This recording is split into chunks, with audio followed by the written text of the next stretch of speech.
Hello, Clever, everything's alright? What's the point? Ever since Satoru Iwata's death, I don't even think I can make another Anime Man series. I'm probably gonna have to stop watching anime from now on. Hey, Clay, I forgot to give you this on your birthday. I think find some enjoy it.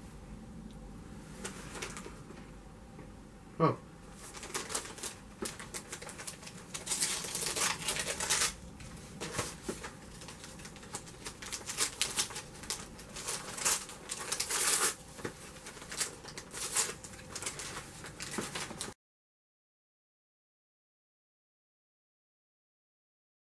Hello, I'm TheClayberry. I'm the guy who talks about video games and anime, even though I mostly talk about video games because it's Nintendo Science Moments.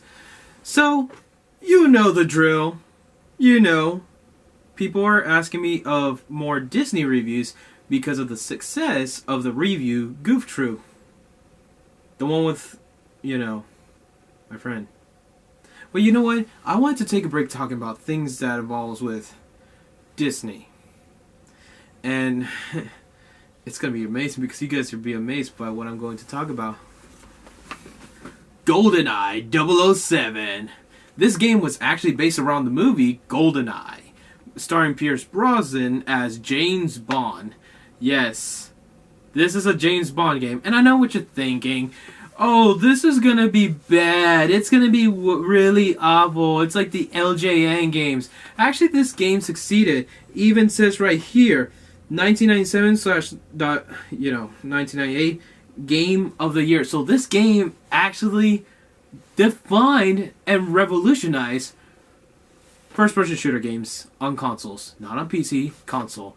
Well, it's on Nintendo 64, not on your computer. Good luck trying to find it on your computer because it's never going to be found unless you're using an emulator. Then you really suck and you are a cheater. So, without further said, let's do this.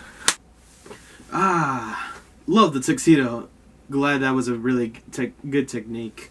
But let's play GoldenEye 007 because we're going to play as... Actually, let's speak in British. We play as Bond. James Bond. And we're going to play GoldenEye 007. Usually I would say that I guess this would be the only time I would actually talk about a game based on a movie. But hey, at least it's not Disney.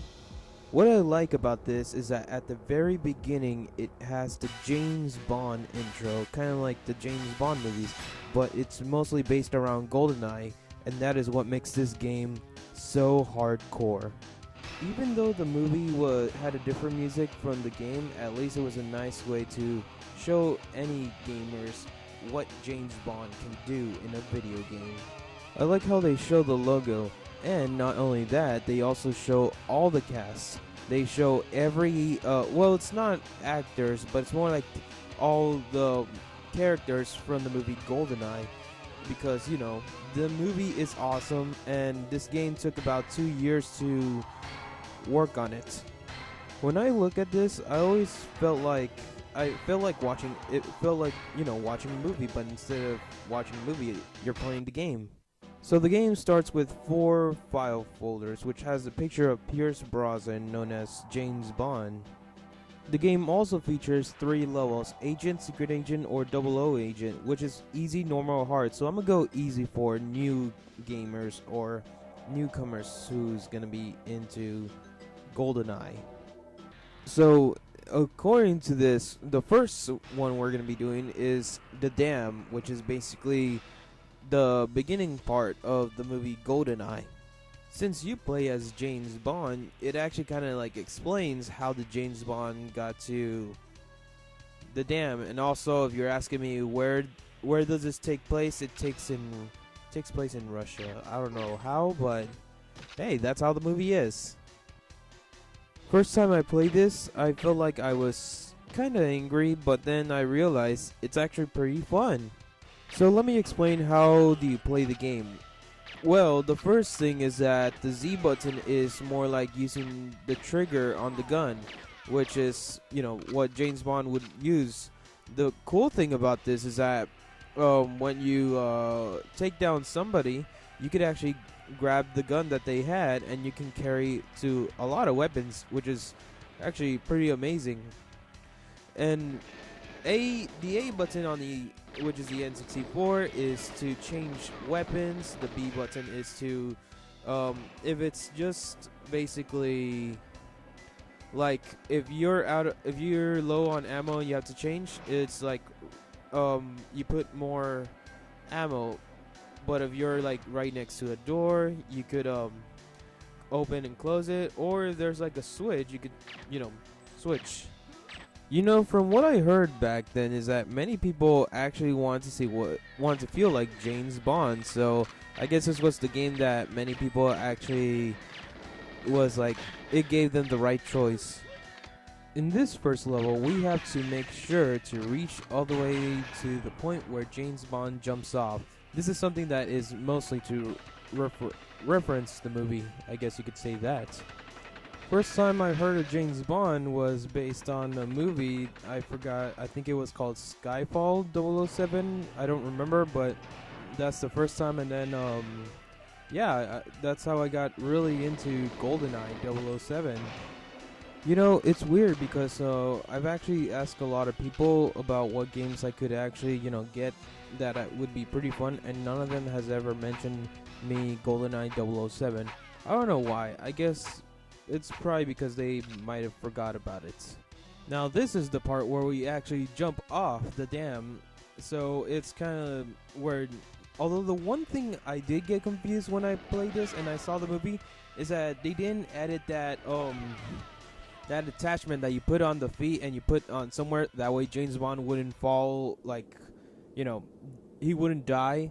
So it was a little bit weird, but I guess Rare had worked on this, and I think they were rushing on it. I feel like that's what they were doing. The next part of the game is the facility. Now this is where it gets really interesting, and man, the music is so good. You just gotta play it and hear the music. The music makes it so good. Although this part is a little different from James Bond. In the movie, James Bond actually knocked somebody out and sneaked inside, rather than all the soldiers try to attack James Bond while being in the bathroom. Although I do say Rare was really creative on this. All the levels are really amazing. Rare is awesome to develop a game like this. One thing that did feature in the game is pausing the game. If you pause the game, which is the red button, it actually goes to James Bond's watch. So it's kind of, I guess you could say it's pretty okay. One cool thing about it is that it actually kind of shows what weapon you're using. Like I'm using the proximity mine. And they still play hardcore music when it's pausing. At least it's much better than loading screens when you're trying to watch a movie. Now this is where you meet Alec, known as Agent 006. What a great guy. So in this part, you have to put proximity mines on the gas tanks. It's like the movie, although the only difference is that in the movie, they actually put a timer in order to explode them. Even though all the characters have text dialogue on the top, it is a great way to say everything based on the movie, which is pretty cool. I know I should be criticizing or making fun of this movie like I did to the Disney games that I talked about, but there's no way I can actually complain about it. Everything about this is just right. Then there's this part where Alec actually ends up getting busted, and the general gives us 10 seconds, so what do? Yes, you know what? We blow the entire place up. Alec did say it in the movie. Finish the job, James. Blow them all to bloody, And remember in the movie where James Bond had something in order to protect himself, and, well, in this game, you have to explode, get out of there really fast. If you do not, it's either the soldiers shoot you or you let the gas consume James Bond. What I also like is the part where at every ending of a mission you see a cutscene, which is actually awesome. Then we're at this part where James Bond escapes from the factory on Russia, which is actually pretty interesting. And not only that, you can actually get grenades. The weirdest thing about this is that you can actually ride a tank. I don't know how, but this is actually so cool. And then here's the part where we finally escape with the plane. Now it's pretty fun to see this because in the movie, James Bond actually did a leap of faith and then flew the plane high, but the factory did not explode in this one, so I guess it exploded in the movie. However, there are consequences in this game. There is a lot of consequences, so yeah, this game is not going to be easy for anyone who thought this is an easy game. For example, this is a clip of what you should not do. Now you look at this radio as it's being shown, and the first thing you do is turn it on. And what happens? It means that you failed, and if you complete that mission or if you quit, it's gonna go mess up and you have to start all over again. Now usually a game confuses you on a movie, but this has never confused me because I can tell the difference between the movie and the game. I still love this music. The music is so good. You gotta admit, even if I try to talk, I sometimes get distracted by this music, this awesome music. And here we meet up with Valentine. Now, in the movie, James Bond met Valentine at a club, but in here you meet him at a place where the soldiers wouldn't find you that easily. I'd be really surprised if you met an old friend of yours somewhere, I don't know, kind of like where Valentine is, and that'd be a pretty shock. He also mentions that things have changed in Russia. Then there's this part where you go right to the statue. You just go to the statue, but then you look around and it turns out that the person named Janus is actually Alec, or known as 006.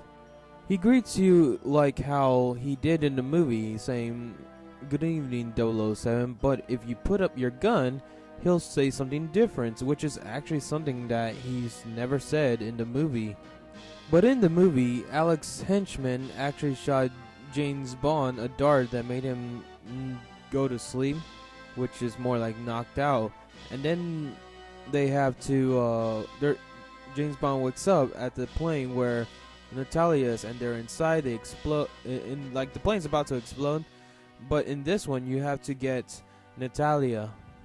He also mentions that you have 3 minutes before the plane will blow up, and he says he'll doubt she'll survive. When you finally meet up with Natalia, then she mentions about a flight recorder. Now, this is the biggest problem when it comes to games. That the problem is, where is the flight recorder? So I've looked everywhere. Even when the plane exploded, I was looking everywhere to find this flight recorder. I looked everywhere where I knew were around the plane, even when the plane exploded, until I found out it was at the very first entrance to meet up with Valentine. Now, how is that possible? I have questions that I don't even want to ask anymore. And much like in the movie, you get caught, and I guess in the game, the only difference is that, you know, you have your weapons, but in the movie they didn't have the weapons, so it was more like one way. Even though they ask you to step outside, and you know that they accuse Bond and Natalia that they're the ones who's making a lot of trouble. Then there's this part where it's, well, in the movie, this is where James Bond actually meets Natalia, but in the game, they did it much earlier. So in this part, this is where James Bond is saying that Orumov is a traitor. He's one of the main antagonists, but they don't believe him. So what other option if they don't believe you? Well, you might as well just beat him up. And this is an exact reason why most video game movies does not make it the same as the movies. Just letting you all know that. While I was playing this mission, I noticed there was a glitch. I tried opening the door. First I tried shooting it so they could open it. It didn't actually work, and like the door was really stuck. It was the weirdest glitch I've ever seen in my life.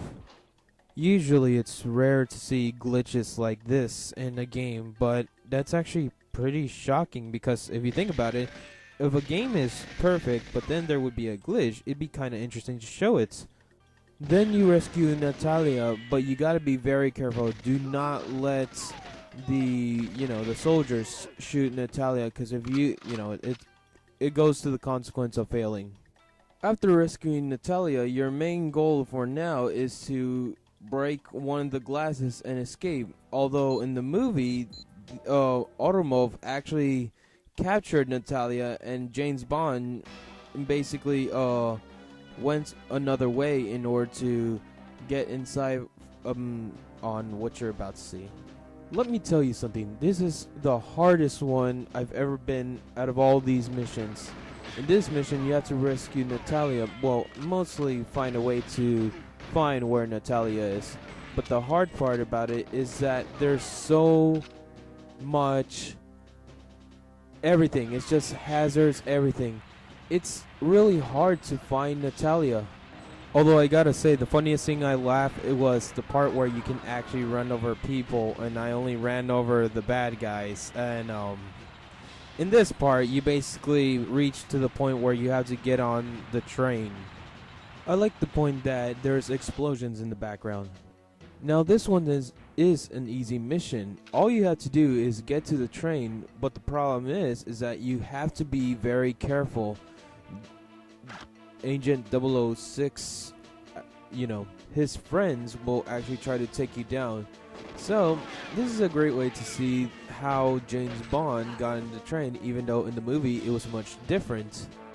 Then there was this part where I thought it was a glitch until I shot the door, and then it realized that it wasn't a glitch. I thought it was a glitch. Most of the time, whenever I'm playing Goldeneye 007, I usually check around because sometimes you get really cool items, like you could get a like a protection, you could get more weapons, but mostly the weapons are from the bad guys, so yeah. And I only said that just so I could show you guys how James Bond gets into this train. I'm actually joking, that's an actual fact. Then there's this part where you get on the train. It's actually pretty cool to see this kind of mission where you have to rescue Natalia from 006. At least they got one part right from the movie where basically you have to shoot the guy who works for 006, then he'll lock everything up, then you gotta escape. Although the difference is that in the movie, Natalia asked James Bond a riddle that Boris, yes, that's the guy's name, gave them a riddle, and Bond just figured it out, and he opened and escaped. But in this game, you have to make sure that the escape route is perfect. If you mess up, and you only have about 1 minute to do this, and if you mess up, the entire place will blow up and start all over again. So Natalia figures out that their secret base is in Cuba. What a surprise. And of course, in the movie, James Bond kicked the piece in order to escape, but in this one it just automatically opens itself, so hey, it's a win-win. But the worst part about this part, which was not in the movie, is that there's more henchmen. It can't just let us, escape easily, but I guess if we escape easily, it makes us feel like the game is probably too easy, so I could see that now. One thing that the James Bond movies are mostly well known for that makes it good for the games are explosions. Even though in the movie, James Bond and Natalia, I think they fell down, and in this one, they're just running.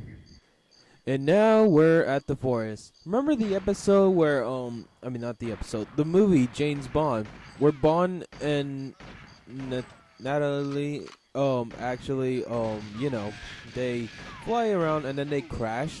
Well, this is actually different from the movie. Then there's this part. Now, in the movie, Cena, whatever her name is, she was killed that easily, but in this one, you actually get to face against her, which is actually one of the best things I like about this game. But this fight is not going to be easy, because she has she has a rocket launcher. It is really powerful, and you got to be very careful, because the more she uses it, the more you have to start all this mission all over again. Before you take her down, take down the sentry. You know, it's weird. Before you face Xenia, or whatever her name is, it's all quiet, and then once you reach to her, the music comes out. It's like the entire level is just quiet jungle sound effects. So yeah, my tips for you guys in this one is, number 1, before facing against Xenia, take down the sentry. Number 2, take down Xenia. Sometimes Natalia will help you out. Then there's this part where you have to get to an elevator, which is really hard because there's a lot of soldiers here. I mean, this ain't Call of Duty we're talking about, this is Goldeneye 007. And that goes for the same as you, Halo. Eventually, you get to the elevator, and you know, it's crazy, but I kind of want to point this out, but I somehow beat this game by watching the movie. Yeah, that was really crazy. So like I said, you're supposed to go into the elevator to see the next cutscene, but you know, Natalia's with you, so yeah, even if you go in the elevator, Natalia will still be there with you. So looking at this cutscene, it made me confused. Where are they shooting at? I mean, seriously, we already, you know, took everyone down, so what's the big deal? And be very careful, because most of the times you'll fail, as you saw that said failed mission. So yeah, be very careful on not failing just one little part of the missions in the game. You know, this music is a lot like a remix version of the intro to GoldenEye 007, and this level gets really hard because there are some challenges that it's going to be really difficult. And finally, you guys get the chance to see who Boris is, which is, you know, one of Natalia's friends who ends up becoming a traitor. You can actually take the gun away from him, but you know what? Boris always says that he's invincible. Well, guess what? I punch him. So yeah, who's invincible now? Actually, that actually makes you fail the mission, so I'll show you guys what actually really happens. Also want to point out that Natalia actually scolds you for doing that to Boris. So what you really have to do is take the weapon, walk away, and he'll say, "I am invincible!" And then he'll just, you know, run away. So yeah, that's how you're supposed to complete the, you know, the mission. Then out of nowhere, I discovered another glitch. I tried opening the door, but somehow Natalia just walks past through me. How did that even happen? The much harder part about this mission is that you gotta protect Natalia, and everywhere, I mean, a bunch of soldiers are gonna come and shoot at her. You need to shoot them so Natalia won't die. And if you think that's easy, no, it's not easy. Playing this game will actually show you how difficult James Bond does. But before you fight against Agent 006 or, you know, Alec, you need to blow up these big computers. Luckily, I managed to escape, but only because I had a little bit of health. If I got shot one more, I had to start all over again. Oh yeah, I forgot the elevator music. Well, at least it's something that could kind of, you know, cheer you up. And now we're on the grand finale, the final battle. James Bond versus Alec. It is finally to settle on the world and protect it, which James Bond's going to save it. You know, for the final battle, this is amazing. making it more like the movie at the very end of the battle. I just wanted to point out that Alec's also name is Trevorland, but he activated the antenna for the control console, which is trying to aim at, you know, somewhere where it's innocent. So the only thing to actually beat this mission is that you gotta find Alec and take him down. In the movie, James Bond just put a metal pole in one of the chains which causes it to break, but you gotta destroy everything until you can, you know, get to Alec. Now this is where the final battle is. You gotta be very careful. In the movie they were punching each other, but in this game you gotta shoot him, either you know, shoot him or figure out how to throw him off the, you know, this small platform thing. You know what's crazy? The helicopter didn't even came out of nowhere. In the movie it rose up and, you know, James Bond jumped and the satellite got exploded. Well, to end the game, they just show James Bond and Natalia finally, you know, what they always do in movies. Kiss. And you know what's kind of funny? In the movie, they actually had soldiers that, you know, who were helping out James Bond.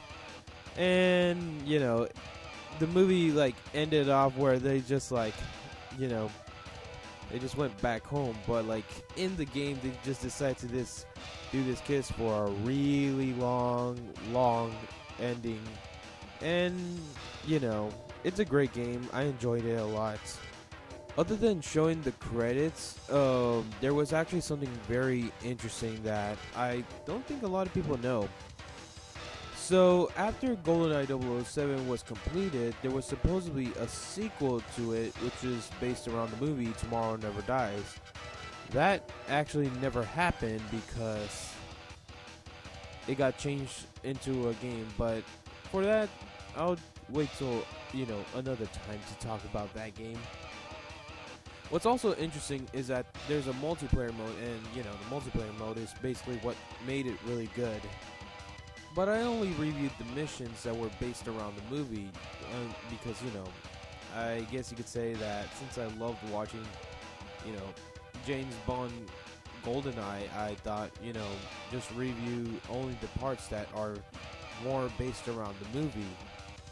And I know most people have been telling me to review other first-person shooter games, but only GoldenEye is going to be the one I'm reviewing because it's the best game I enjoyed. It is so good that Call of Duty got boring. Doom, you know, not interesting, and of course other shooter games that exist there. The reason why I love GoldenEye is because as a kid I grew up with detective movies and spy movies. So yeah, thank you, James Bond.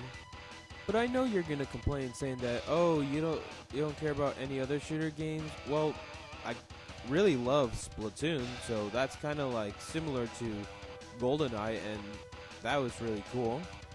You know, I just realized they were actually looping the music, but, you know, I'm just surprised that instead of going by, you know, like how GoldenEye is, they went by like an electric guitar.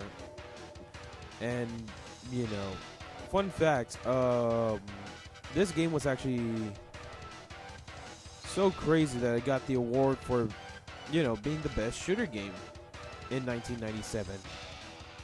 So yeah, if you thought that Call of Duty was the first, the grandfather first-person shooter games, no. It's actually GoldenEye 007.